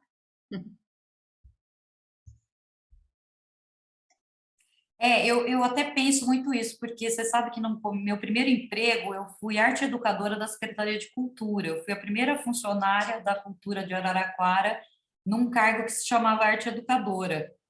né? Que era tudo que eu me formei para ser, porque quando eu fiz curso de graduação, eu não queria ser professora, eu queria ser artista e trabalhar com artes visuais, né, no mercado. E por isso que eu trouxe essa questão desse projeto, até trazendo um pouco da minha vivência, né? Porque eu também acredito que a escola é um espaço cultural, né? E é muito pouco utilizado nesse sentido, né? Eu acho que a escola tinha que ser muito mais aberta, muito mais livre, muito mais de escuta do que de fala, né? E é essa posição que hoje eu tento ocupar, né? De ser da cultura, mas estar na educação. Então, a arte e a educação, para mim, hoje é esse limiar. É um pedaço da cultura, porque você trabalha com questões que vão além da arte, né? E você, ao mesmo tempo, está na educação e trabalhando com questões tão formais, né? Então, é difícil isso, né? Mas eu acho que é muito mais papel da educação se transformar do que a própria cultura, né? Então, a comunidade não se vê dentro da escola, né? Muitas vezes, né? Não sabe que aquele espaço é realmente da comunidade. Então, eu fico pensando nesse limiar, assim, também. Mas a institucionalidade também é muito difícil de quebrar isso, porque não faz... Porque eu estava até comentando com a Adriana, meus alunos não vão em museu aqui em Ribeirão, nunca foram no SESC, não conhecem a cidade. Cadê, né, essa união entre os dois papéis? E a cidade aqui é tão rica de espaços culturais, e não faz essa ligação, né? Fica a criança lá naquele quadradinho fechadinha, com um monte de espaço público aberto, com várias oportunidades, né? E nessa sociedade tão desigual que a gente vive hoje, né, gente? A gente fala de direito, mas eu falo que a gente tem, até no encontro que a gente fez esse final de semana, eu falei, a gente tem uma Constituição maravilhosa que prevê muitos direitos, mas a hora que a gente olha a realidade, esses direitos, a maioria, nós estamos lá no direito à comida, né, no direito à habitação, que são coisas tão importantes, né, é o mínimo que a gente deveria ter, né. E a hora que você cai na escola é isso, né? A gente não tem essa desenvoltura que a educação poderia ter se fosse mais aberta, né? Não sei, queria escutar também, gente, já falei.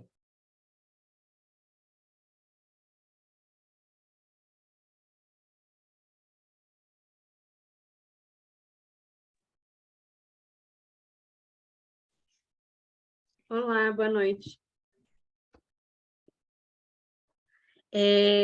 Então, eu sou professora de língua portuguesa, estou, né, na educação pública aqui em Minas, no estado, e sou também arte educadora no ensino de teatro. E quando eu entrei, e sempre trabalhei muito com a minha maior experiência, assim, como professora de português, professora de teatro. E quando eu comecei a assumir sala de aula da educação formal, eu me sentia extremamente presa, assim, enquadrada, encaixotada, sem ver. Nossa, eu me senti enjaulada, assim. Eu acho que era a mesma sensação que eu tinha quando eu era aluna da educação básica também.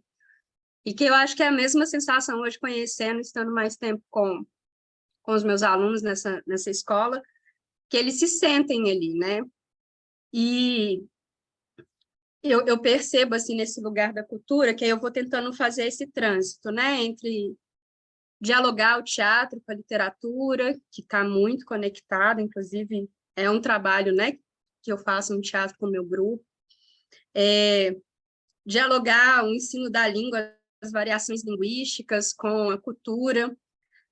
E aí eu percebo, assim, que o corpo docente também da escola, às vezes vem de um lugar também de pouco acesso, né?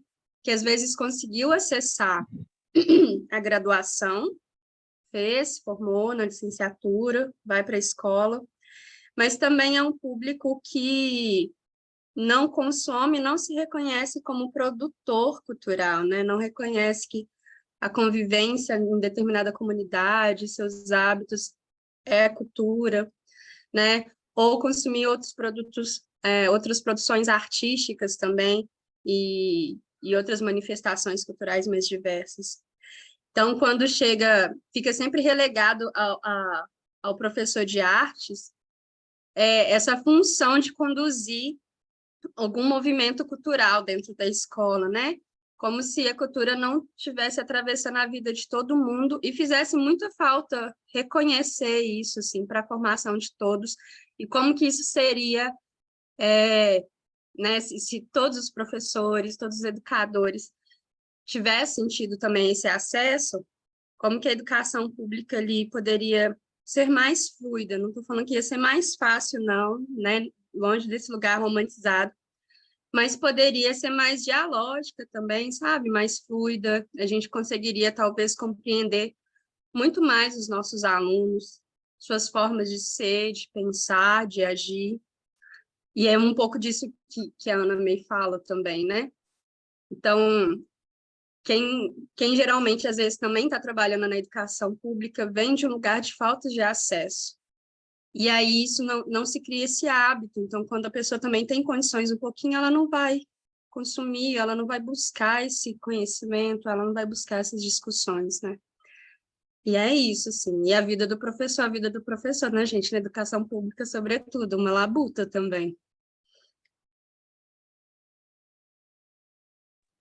Acho que essas questões perpassam pelos próprios direitos culturais, né, gente? Os direitos fundamentais, você não tem, às vezes, professor, você não tem a verba, mesmo pagando meia, né? Uma luta tão grande e tal, você não, às vezes não tem capacidade mental para ir em algum lugar, né? De tão pesado que às vezes o trabalho às vezes não tem recurso financeiro mesmo, né? Porque alguns produtos culturais também são caros, né, gente? Tem os que são de fácil acesso, mas tem outros que não são tão acessíveis, né?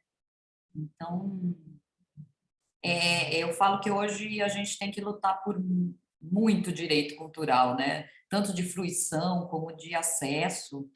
E a escola deveria ser esse acesso, porque a escola se prevê universal, né, gente? E assim, a primeira infância é onde a gente forma todas as nossas conexões, né? E qual que é o valor que se dá para esse tipo de educação hoje, né? Hoje eu vim para Ribeirão porque se previa que um professor de arte pudesse trabalhar desde a infância. Então, minha intenção era essa. Tem uma legislação que é nacional que fala sobre isso, mas recentemente eu tive que discutir isso no grupo de professores aqui. Eu falei, gente, currículo é importante? Beleza. BNCC é importante? Beleza, mas eu quero saber o que o nosso chefe, o que a Secretaria de Educação espera da gente, né? Nós somos mais de 100 professores na rede. Você quer só que eu aplique a BNCC? Mas que cidadão a gente tem que formar, né? É dialógico? É apertar parafuso? Né? Que é isso? Eu até comento com os meus próprios alunos, nos 7º anos que eles já têm Eu falei, gente, vocês estão aqui para quê? Dou uns chacoalhões assim mesmo. Vocês querem ter esse tipo de educação, né? Eu estou aqui para discutir com vocês, de igual para igual, né, com o devido respeito, mas eu não quero que vocês apertem parafuso, né? A analogia que eu faço para eles é essa. Eu quero que vocês pensem, eu quero que vocês tragam as coisas para a gente conversar, né? Quais são as demandas que vocês têm, né? Mas também olhando para o mundo de hoje. Cheguei a dar aula de economia um dia, né? Ó, salário mínimo é isso, para assalariado é isso. Vocês vão querer fazer o que da vida? Vocês vão por mercado informal? Vocês vão ser assalariado? O que é você ter direito, né? Quando você tem carteira assinada? Você consegue pagar suas contas? Você já foi no supermercado com a sua mãe? Então, como é que tá? E aí cheguei a falar, vocês estão jogando dinheiro da sua mãe na lata do lixo, vocês estão vindo aqui não querendo aprender, né? Porque hoje as crianças estão muito sem interesse, né? Porque a escola não é exatamente isso que a gente estava falando, a escola já não traduz mais um pouco a linguagem deles, né? São poucos os professores que acolhem. Por isso que eu trouxe, como você acolhe o outro, né? Como você traz esse aluno para um lugar de segurança, que não seja só de violência ainda, né? E isso a gente tem esse papel, a gente foi educado nisso. Então, muitas vezes, gente, eu vou partir para a educação. Por favor, vocês podem fazer. Aí quando eu vou perder minha educação, né? Então, não é fácil. Mais alguém quer falar, gente?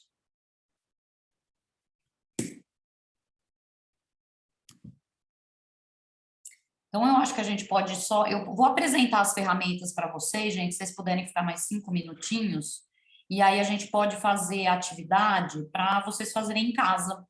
Se vocês toparem e tiverem predisposição, eu posso ou ficar no grupo lá do WhatsApp, que a pretensão era sair, ou vocês me mandam isso, se vocês quiserem compartilhar, tá bom? Pode passar, Adri. Aí, essa proposta de percurso prático com ferramentas para criações pedagógicas, né? Então, eu separei 3, que, assim, até aqui eu pus um projeto, o próprio projeto Gruda, que eu apresentei para vocês, ele está aqui, né? Então, eu uso essa ferramenta que é o Trello.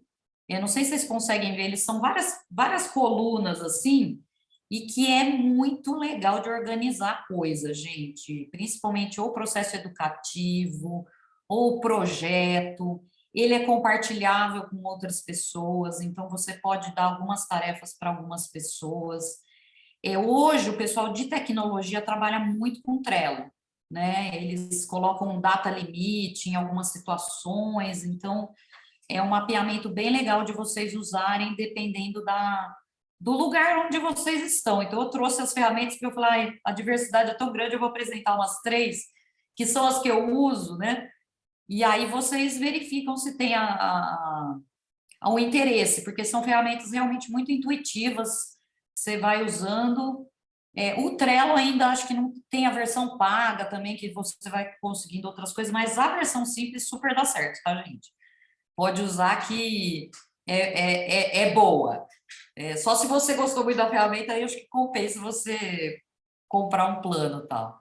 Então, o Trello é bem interessante. Então, vocês viram que dá para pôr foto, link, pesquisa, por exemplo, no próprio Gruda, eu ia achando os temas, ia colocando os links, os contatos dos telefones que eu fazia, sabe assim?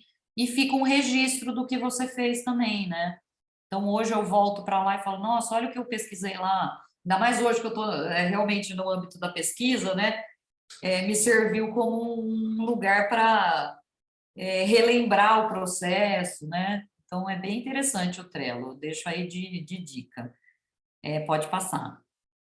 Aí eu trouxe esse Google It, é o meu queridinho, quem está aqui, a Adriana, a Miriam, algumas pessoas que têm contato pessoal comigo sabem que esse programa eu adoro fazer, gente, eu estou até A minha pesquisa é voltada um pouco para mapa, para cartografia, e esse programa tem me ajudado muito.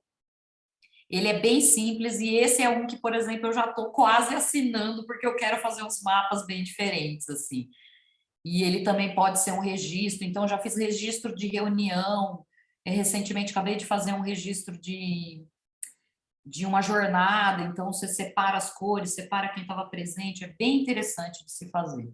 O próprio Gruda eu também fiz aqui, mas eu resolvi pôr esse que era um público lá para vocês verem que tem várias nuances ali, e ele vai criando camadas e rizomas, né, para você chegar, às vezes, a algumas coisas que ficam mais nítidas, assim, quando você coloca no mapa mental, sabe?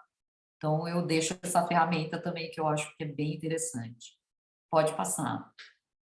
E aí eu trouxe o Padlet, que até pensei em fazer alguma brincadeira aqui, mas depois eu falei, acho que não vai dar tempo. E esse exemplo que vocês estão vendo aí na tela é um exemplo que eu fiz uma vez agora para a disciplina de tecnologia no mestrado, que eu fiz o ciclo das águas nas artes visuais. Então, você vai criando vários também percursos, pode ser interativo, pode ser só com foto, pode ser uma atividade que você dê para alguém executar, ou pode ser realmente um processo de pesquisa seu. Então, também... Eu até tenho uns passo a passo, que eu pensei em abrir uma pastinha lá no Drive de vocês e colocar, porque foi um passo a passo aqui da Prefeitura de Ribeirão, que eu adorei, muito simples e me ajudou muito a mexer nesse Padlet, né? Então, eu vou pôr lá na pastinha de vocês, quem tiver interesse, dá uma olhada que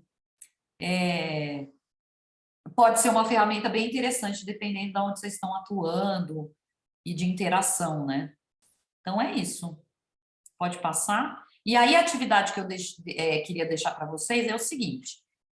Com as anotações que vocês produziram aí, que eu fui pedindo, algumas palavras, algumas coisas, as coisas que a gente conversaram, né, aqui no nosso encontro, e a sua própria prática cultural, né, da onde você fala, o que você faz, se você veio aqui construir um projeto, se você quer só melhorar o seu trabalho, de vocês pegarem essas plataformas que eu apresentei ou outras, pensei também quem for da manualidade, fazer mapa mental também dá para fazer no caderno, tá, gente? Não precisa ser no computador. De vocês desenharem alguma ação que vocês queiram fazer ou que vocês surgiu aqui na aula que a gente estava discutindo, que vocês praticassem, né? Eu gostaria de vocês apresentando alguma coisa para mim, para eu saber o que vocês sentiram da aula hoje. E é isso, eu queria agradecer muito, espero que vocês tenham gostado. Para mim, assim, ter público adulto é bem interessante, porque a minha prática hoje envolve muito crianças e adolescentes, e até falei para a Ana e para a Adriana, que eu falei, tô com medo dos adultos lá, gente, não sei o que vai acontecer. E aí estão aí meus contatos também, quem quiser escrever, curtir as páginas. Eu tenho mais um monte de página, gerencio várias coisas, mas esses são os principais aí que eu estou atuando hoje. E fiquem ligados aí no Projeto Gruda também, que vem bastante coisa por aí. E tá com a palavra aberta, quem quiser conversar também mais um pouco, puder ficar, eu posso ficar também mais um pouquinho.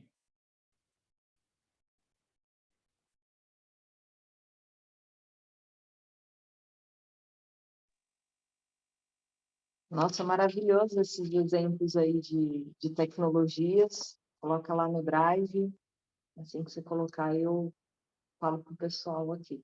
E aí os exercícios também, que vocês forem fazendo, eu vou abrir uma pasta lá de exercício dessa aula e vou pedir para vocês subirem o material para o Drive lá. Quem tiver muita dificuldade, não conseguir, quiser colocar no grupo, pode colocar no grupo, eu também subo para o Drive. Vamos fazendo conforme a necessidade aí de vocês.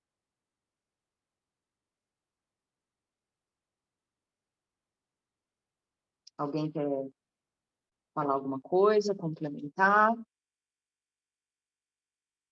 As pessoas estão agradecendo ali no chat.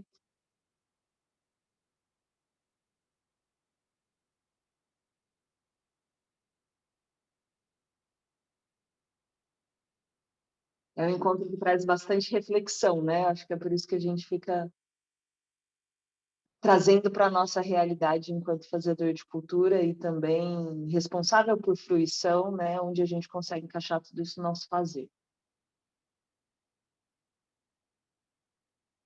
Bom, se ninguém mais quiser colocar nenhuma questão, vou para os agradecimentos, agradecer a Lívia. Lívia, foi um encontro excelente, agradeço mais uma vez, obrigada por esse espaço, obrigada por compartilhar o seu fazer aqui conosco, e é isso, em nome do Observatório, do projeto, em nome da Ana também, que tanto te admira, eu agradeço a parceria aqui no projeto Pensar e Agir com Cultura. Muito obrigada, viu? Obrigada a vocês, gente. Prazer estar aqui. Estou disponível aí, quem quiser conversar. Foi mais mesmo trazer um pouquinho, 2 horas também é muito pouco para a gente também conversar. Então, eu resolvi trazer mesmo algumas indagações aí para vocês, né? Parabéns pela turma, gente. Muito bom, gente. Muito obrigada. A gente se vê na próxima aula. Quem quiser, sábado tem Laboratório de Gestão Pública da Cultura, segunda, Gestão e Produção Cultural, mas no mais a gente se vê aqui terça que vem para o nosso próximo encontro. Obrigada e boa noite para vocês, bom resto de semana aí. Boa noite, obrigada. Tchau, boa noite. Tchau, tchau.